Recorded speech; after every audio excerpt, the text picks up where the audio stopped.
குறித்து வாசிக்கும் போது 1 சாமுவேல் 1ஆம் அதிகாரத்தினுடைய 4வது வசனத்தை வாசிக்கலாமா? 4வது வசனம், அங்கே எல்கானா பலியிடும் நாளிலே அவன் தன் மனைவி ஆகிய பெனினாளுக்கும் அவளுடைய எல்லா குமாரருக்கும் குமாரத்திகளுக்கும் பங்கு போட்டு கொடுப்பான்.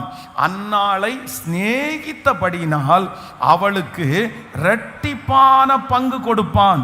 கர்த்தரோ அவள் கர்ப்பத்தை அடைத்திருந்தார். அன்னாளை சிநேகித்தபடியினால் அவளுக்கு இரட்டிப்பான பங்கை கொடுப்பான். ஆமென்.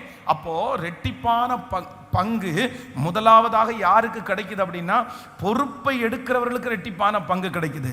நம்பர் 2, இரண்டாவதாக யாருக்கு 2 மடங்கு பங்கு கிடைக்குதுன்னா, நேசத்தை யார் பெற்றுக்கொள்ளுகிறார்களோ அவர்களுக்கு 2 மடங்கு பங்கு கிடைக்குது.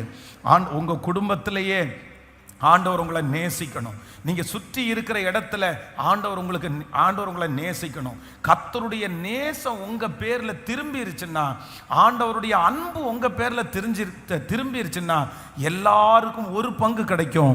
உங்களுக்கு மட்டும் 2 பங்கை கர்த்தர் தர வல்லவராக இருக்கிறார். யாரும் கேள்வி கேட்க முடியாது. ஏன் அவங்களுக்கு கொடுத்தீங்கன்னா ஆண்டவரை பார்த்து கேட்க முடியாது.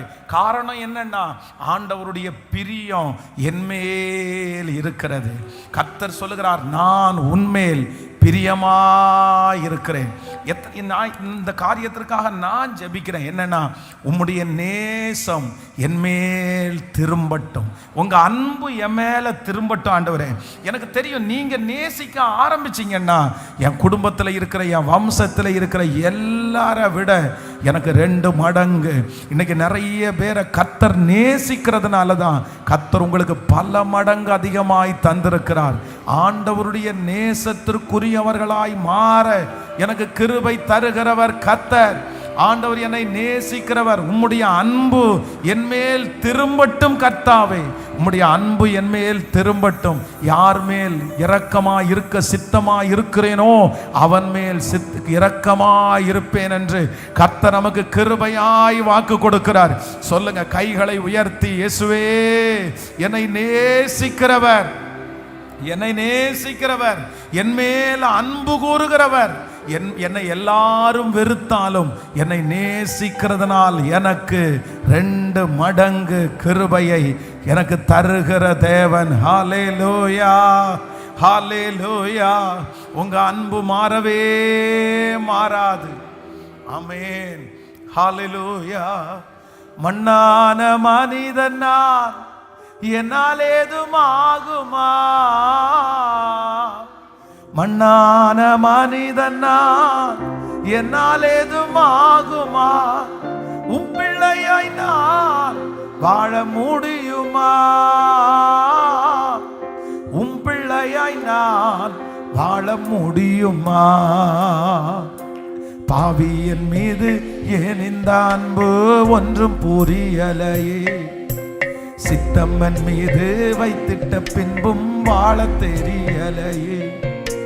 பாவியன் மீது ஏன் இந்த அன்பு ஒன்றும் புரியலையே. சித்தம்மன் மீது வைத்திட்ட பின்பும் வாழ தெரியலையே.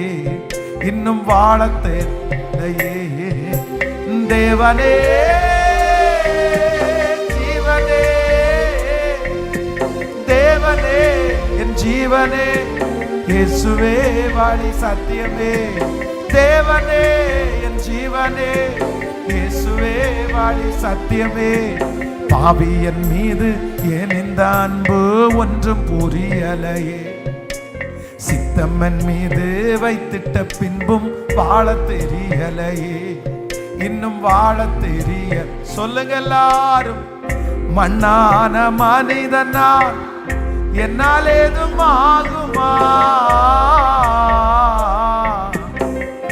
மண்ணான மனிதனா என்னால் ஏதும் ஆகுமா? உம் பிள்ளையாய் நான், உம் பிள்ளையாய் நான் வாழ முடியுமா? பாவியின் மீது ஏன் இந்த அன்பு ஒன்றும் புரியலை. சித்தம்மன் மீது வைத்திட்ட பின்பும் வாழ தெரியலையே. வாழ தெரியலையே. பாவியன் மீது ஏன் இந்த அன்பு ஒன்றும் புரியலையே. சித்தம் என் மீது வைத்திட்ட பின்பும் வாழ தெரியலையே. இன்னும் வாழ கைகளை மேல உயர்த்தி தேவனே உன் வெட்கத்திற்கு பதிலாக 2 மடங்கு பதில் வரும். உங்க வெட்கத்திற்கு பதிலாக 2 மடங்கு பலன் வரும். பாவியன் மீது ஏன் இந்த அன்பு ஒன்றும் புரியலையே. சித்தம் என் மீது வைத்திட்ட பின்பும் வாழ தெரியலை. இன்னும் வாழ தெரியலை. இன்னும் வாழ தெரியலையே. ஹல்லேலூயா, ஆமென். அவரை நேசிக்கிறவர்களை அவர் நேசிக்கிறவர். என்னை கனப்படுத்துகிறவனை நானும் கனப்படுத்துவேன். நானும் கனப்படுத்துவேன். அப்போ நம்ம 2 மடங்கு ஆசீர்வாதத்தை பெற்றுக்கொள்ளணும்னா நம்ம செய்ய வேண்டியது என்னன்னா, அவர் நம்மளை ரொம்ப நேசிக்கணும். அவர் நம்மளை ரொம்ப நேசிக்கணும். அதுக்கு என்ன காரணம்னு நமக்கு தெரியாது. ஆனா வேதம் சொல்லுது, தாவீதை குறித்து ரொம்ப அழகா சொல்கிறது, அவன் என் இருதயத்திற்கு ஏற்ற தாசன். இருதயத்திற்கு ஏற்ற தாசன். அப்போ ஆண்டவருடைய பிள்ளைகளை நான் கண்டுபிடிச்சது என்ன அப்படின்னு சொன்னா, ஆண்டவரை வந்து நேசிக்கிற அளவிற்கு நீங்க அவரை உங்களுக்குள்ள கொண்டு வரணும். உங்க வாயின் வார்த்தை தான் அவரை நேசத்துக்குள்ள கொண்டு வரும். நீங்க ஏசப்பாட்ட நிறைய பேசணும், நிறைய பேசணும். அவருடைய அன்பு மட்டும் உங்க மேல திரும்பிருச்சுன்னு வைங்களேன், உங்களுக்கு எத்தனை பங்கு கிடைக்கும்? எல்லாருக்கும் கொடுக்கிற பங்கு இல்லை, உங்களுக்கு ரெட்டிப்பான பங்கு. யோசேப்பை குறித்து வேதம் சொல்லுது, அவனுடைய சகோதரர்கள் எல்லாரையும் அவன் நேசிக்கிறான். ஆனா பென்யமீனை அதிகமாய் நேசிக்கிறான். ஏன் அப்படின்னா அவனுடைய சொந்த, அவனை பெத்தெடுத்த அம்மா அவனை பெத்தெடுத்தான. உடனே என்ன நடக்குது அப்படின்னு சொன்னா, எல்லாருக்கும் 1 மடங்கு வச்சா பென்யமீனுக்கு மொத்தம் எத்தனை மடங்கு இருக்குன்னா 5 மடங்கு இருக்குது. உனக்கு மட்டும் ஏப்பா இப்படி? ஏன்னா நான் உன்னை என்ன பண்றேன், நான் உன்னை நேசிக்கிறேன். அதனால இந்த உலகத்துல இருக்கிற மனுஷனுடைய நேசத்திற்காக ஓடி ஓடி டைமை வேஸ்ட் பண்ணாதீங்க. அவங்களுடைய அன்பு கிடைச்சு எத்தனை நாள் அந்த அன்பு கிடைக்கும்? உலகத்துல இருக்கிற மனுஷனுடைய அன்பின் நிமித்தமாய் நமக்கு ஒன்றும் கிடைக்காது, நஷ்டம் மட்டும்தான் வரும். நமக்கு டைம் வேஸ்ட் ஆகும். அவங்களுடைய அன்பிற்காக ஓடுகிறது நமக்கு ஒரு பெரிய. வாலிப தம்பிகளும் தங்கச்சிகளும் எந்த மனுஷனுடைய அன்பிற்காக ஓடாதீங்க.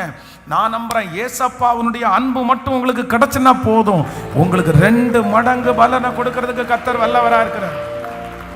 ஹல்லேலூயா. உலகத்தினுடைய மனுஷனுடைய அன்புக்காக ஏங்குனீங்கன்னு வச்சுங்களேன், நம்ம நேசிக்க வேணும்னு நினைக்க அவங்க தூரத்துல போவாங்க. அவங்க நம்ம பக்கத்துல வரமாட்டாங்க. எப்பவுமே அன்பிற்காக பிச்சை எடுக்கவே கூடாது. யாருமே எந்த மனுஷனிடத்துலயுமே அன்பிற்காக பிச்சை எடுக்காதீங்க. நீங்க அன்பிற்காக பின்னாடியே போயிட்டீங்கன்னா கண்டிப்பா அந்த அன்பை பெற்றுக்கொள்ள. உங்களை ஒருத்தங்க வெறுக்கிறாங்களா, நீங்க அவங்கள வெறுக்க வேண்டாம். ஆனா உங்க நேசத்திற்காக நீங்க போய் கையேந்து நிக்க வேண்டாம். அன்புன்றது தானா வரணும். அது யார்கிட்ட வேணாலும் இருக்கலாம். அந்த மனுஷன் அன்பு செலுத்தலையா, என்ன அன்பு செலுத்துகிறதுக்கு ஒருத்தர் இருக்கிறார், என்னை நேசிக்கிறதுக்கு ஒருத்தர் இருக்கிறார். அவர் என்னை நேசிப்பார். ஆனால் எனக்கு 2 மடங்கு கர்த்தர் கொடுக்கிறதுக்கு வல்லவராக இருக்கிறார். சிஸ்டர், பிரதர், தகப்பனை, தாயே, உங்களை கர்த்தர் ஆசீர்வதிக்கிறதுக்கு ஒண்ணுமே வேண்டாம், எதுவுமே வேண்டாம். உங்களை ஆசீர்வதிக்கிறதுக்கு படிப்பு ஒரு காரணமா இருக்க வேண்டாம். உங்களை ஆசீர்வதிக்கிறதுக்கு வேற உங்களை அழகோ பர்சனாலிட்டியோ எதுவுமே ஆண்டவருக்கு வேண்டியதில்லை. அவருடைய அன்பு உங்க மேல இருந்துச்சுன்னா எதுவுமே இல்லைன்னாலும் உங்களுக்கு 2 மடங்கு பதில், 2 மடங்கு பலன். உங்கள் வெட்கத்திற்கு பதிலாய் கர்த்தர் 2 மடங்கு பலனை கொடுக்கிறதற்கு வல்லவர். ஹல்லேலூயா, ஹல்லேலூயா. உங்க நேசைய மேல திரும்பட்டும் ஆண்டவரே. உங்க மேசைய மேல இந்த 100 நாள் ஜெபம் வெறுமையா போயிடக்கூடாது. நீங்க ஆண்டவருடைய பார்வைக்கு ஸ்பெஷலா தெரியணும். உங்க ஆண்டவருடைய அன்பு உங்க மேல ஸ்பெஷலா வரணும். கர்த்தர் உங்களை எல்லாரை விட நிறைய நேசிக்கணும். ஆமென். இந்த உலகத்துல இருக்கிற எல்லாரை விட இந்த 100 டேஸ் ஜெபத்துல கலந்து கொள்றவங்க மேல ஆண்டவருடைய அன்பு திரும்புவதாக. கர்த்தருடைய அன்பு திரும்பட்டும், ஆண்டவருடைய அன்பு திரும்பட்டும். கைகளை உயர்த்தி நானுமே நேசிக்கிற ஆண்டவரே சொல்லுங்க சொல்லுங்க ஆமென். அவரை நேசிக்கிறவர்களை அவர் நேசிக்கிறார், அவரை கனப்படுத்துகிறவர்களை அவர் கனப்படுத்துகிறார். சத்தமா எல்லாரும் கேளுங்க, ஆண்டவரே உங்க அன்பு எங்க மேல திரும்பட்டும்னு கேளுங்க.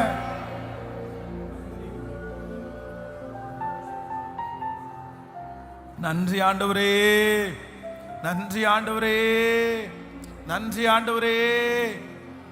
என்னை நேசிக்கிறதுக்கு நான் பாத்திரன் அல்ல, என்னை நேசிக்கிறதுக்கு நான் பாத்திரன் அல்ல.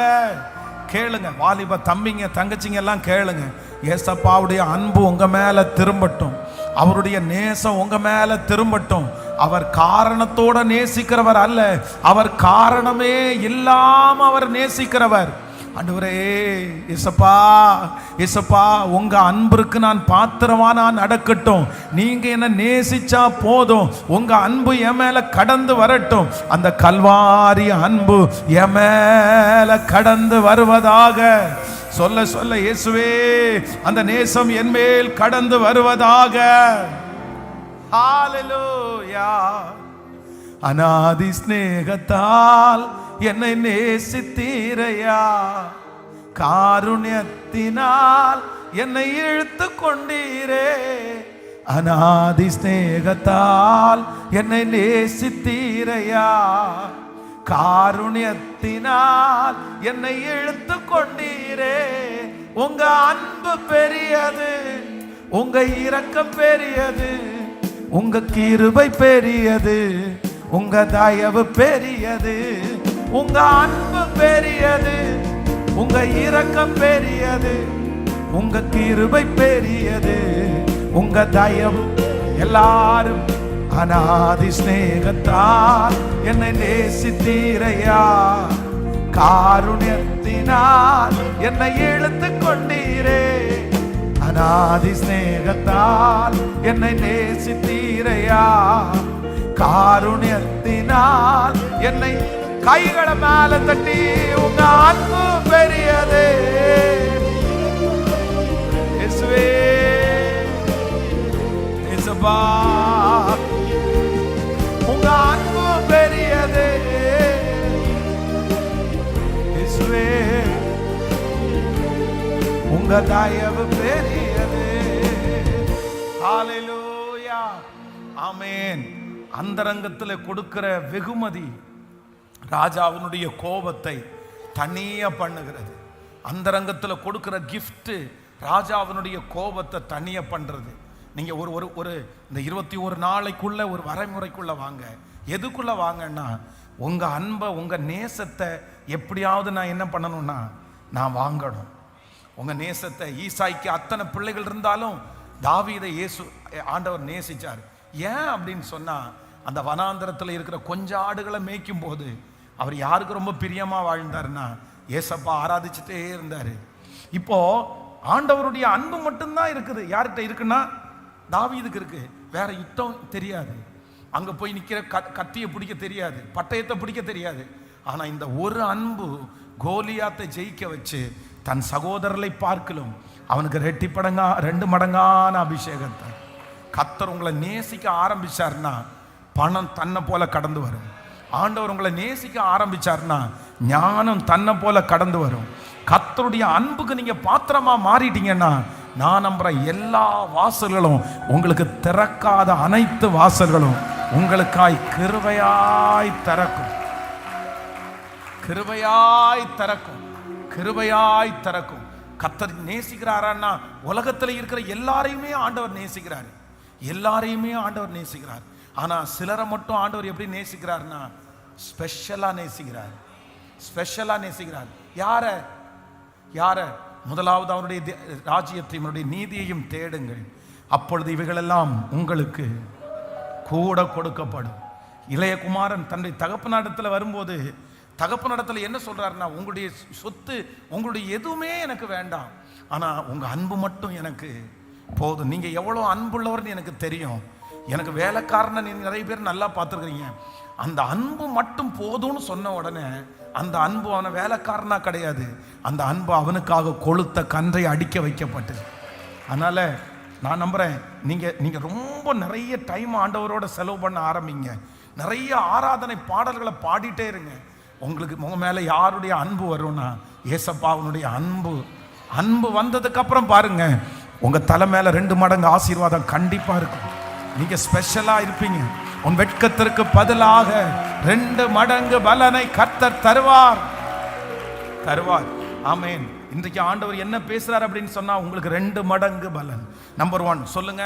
ஃபர்ஸ்ட் 3 விதமான அபிஷேகத்தை ஆண்டவர் சொல்லிட்டாரு.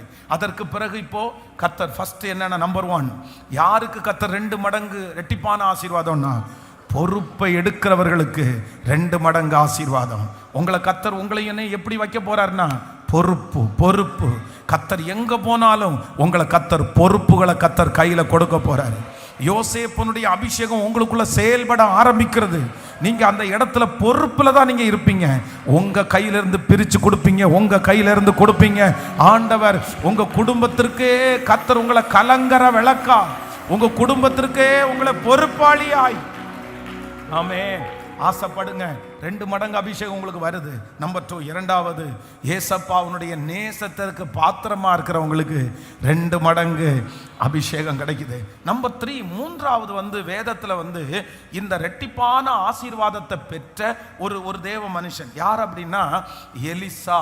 வேதம் சொல்லுகிறது, எலியாவினிடத்திலே இருந்த ஆவி இந்த மனுஷனுக்கு எப்படி கிடைச்சிச்சாமா, 2 மடங்கு கிடைச்சிருச்சு. எப்படி இவனுக்கு 2 மடங்கு? இந்த 2 மடங்கு எதற்கு கிடைச்சிச்சு அப்படின்னு சொன்னா, ஒரே ஒரு ரூல்ஸ் மட்டும்தான் இருக்குது. என்ன ரூல்ஸ்னா, நீ அரிதான காரியத்தை